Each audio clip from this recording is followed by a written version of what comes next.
All right, so here is the riff and the chords for the instrumental sections of What a Beautiful Name. So we're going to be playing in the key of C. So for the chords, we're going to start with just the left hand is going just to play the root of the chord. So we have F. So let's do F with finger 3. F, G, A minor, and E. Okay, so we're just going to play the root of the chord for now with the left hand. Now the right hand is going to play that riff, that little melody, that da da da da da da da. All right, so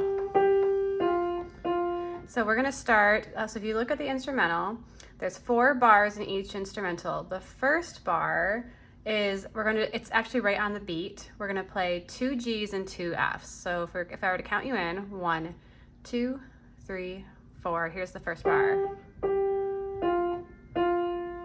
That's it. That's the first bar. Second bar is 2 E's and then hold that D for 2 beats. So I'm going to put all that together, just those first 2 bars, just the riff.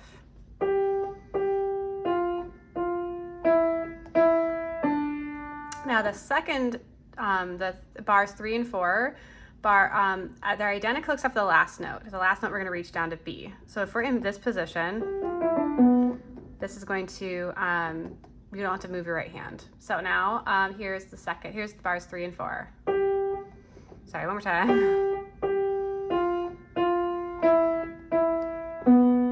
So all together.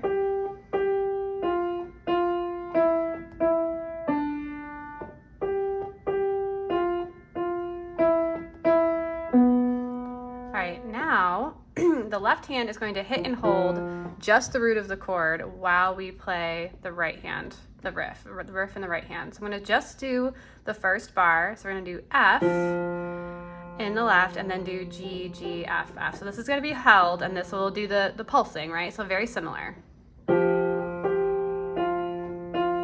Now I'm going to move down to E here and then up to G. So now right hand's going to repeat that, but our left hand's going to move to A minor. And then our left hand moves to E minor. I'm going to do that all again. So I'm going to do the whole thing, whole instrumental.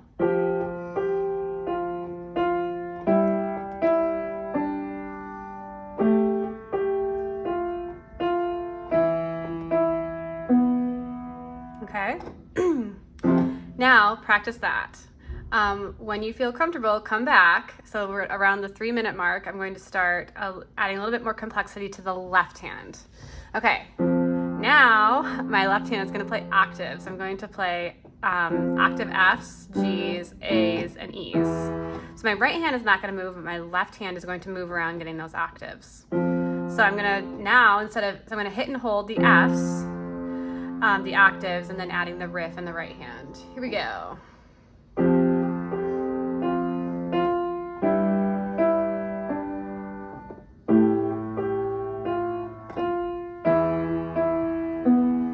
You can also use the pedal to your advantage here so that you can hold the pedal down to get this to ring out so you can move your hand faster, especially from A to E. It's a big jump, right?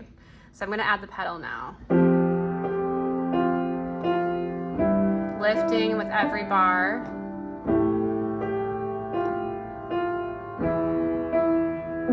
See how quickly I moved my left hand from A minor to E minor? Okay, now practice that. Here's the next step to it. So I have my octave F's, and then I'm going to add the C here. This is the 5th of the chord. So every time you move, your fingers are not going to move. You're just going to shift them up and down the notes. So when you're playing that octave, your finger 2 naturally lies, at least for me and everyone I've seen, finger 2 in your left hand naturally falls on the 5th. So this is what we play for F. So F, octaves F's and C. And then we have octave G's with D, octave A's with E, and then octave E's with B. That's the 5th of the chord. So if you look at your chart, F has FAC. We have F and C here.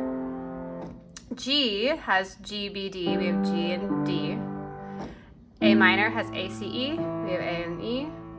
E minor has E, G, B, and we have E and B here. Okay, now I'm going to play these, and then, so my left hand's going to continue to move around playing those chords. My right hand is not going to move.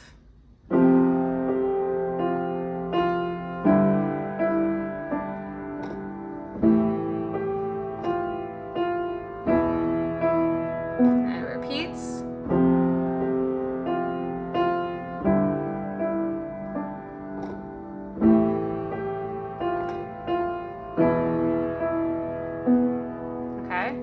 So that's the next step. So let's leave that for the week. There is more that we can do to this as well. So what I do is I am playing octaves mostly in my left hand, and in my right, I'm playing both the chord and the melody. So starting with F, so here is my F chord. So I'm going to be in second inversion. I'm going to add octaves in my left. So in order to reach that G for the melody, I'm just going to reach my pinky up one note. So I'm going to play everything together and then pulse that G again.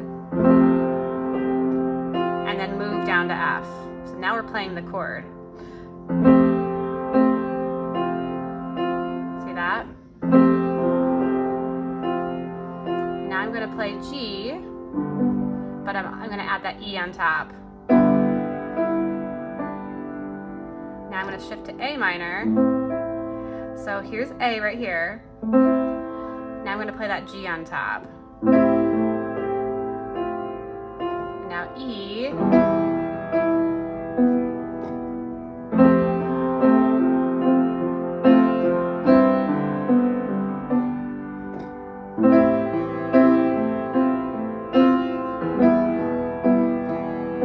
So obviously much more complex, but what is happening is that when I'm playing the chord, I'm adding that riff on top, so it's always the highest note. And then kind of just meshing them all together. We will get there. I promise we'll get there. We're going to start with left hand holding down the fort for the chord first before we add more notes in the right hand.